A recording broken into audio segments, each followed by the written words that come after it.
એલા હોય આ તો 10 વાળે સોડાની બોટલ પીજો લાગે. કેમ છે પાર્ટી? મોજમાં ને? ઠેકડા મારેલા મિત્રો નો ભણવું હોય ને એટલે આવા ખેલ કરવા પડે, નકર ભણવા મળે નહીં મારી જેમ. કંટાળો આવ્યો એટલે બધાના ક્લાસમાં પડતા મૂકીને બહાર આટા મારવા હાલતો છું. રિશીશમાં આટો મારીને શરૂ બ્રેકે ક્લાસમાં આવતા ભાઈબંધનો ફોન આવી ગયો. ખબર છે તમારે બધાને જન્માષ્ટમીની રજા પડી ગઈ છે, અમને ભણવા જો. મિત્રો આમ તો જો રસ્તાનો એક નંબર નજારો. गार्डन हो रहा है.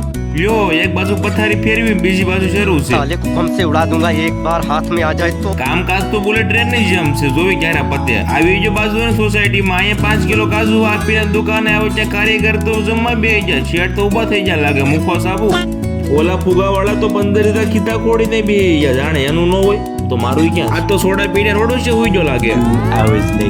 ત્યાં તો જાગી હોત ને જો કે સા પાણી મોકલાવું. ઓલા ભાઈ તો લાઈટ ના થાંભલા સીધે લાગે, કેમ કે લાઈટ હોય ગઈ. આવી જો રંગીલા ટેમ્પામાં મોજીલા શ્યામલાલ નો આવકારો મોડો ન હોય. વાતોની બાકાજી કી બોલાવીને લાઈટ તો આવી ગઈ, હારે પાછું વરસાદ આવી ગયો. તો આરતી શરૂ થાય. જામુડા લઈને બાકસ નું બસડું લઈને 500 વાળો દુકાને લોક બતાવીને આપીને મિસ્ત્રી આવી જાય. એલા હવે તો નીકળો જલ્દી પોકો હવારે સૂરજ. દુકાનને વધાવીને કાલે મળું તમને.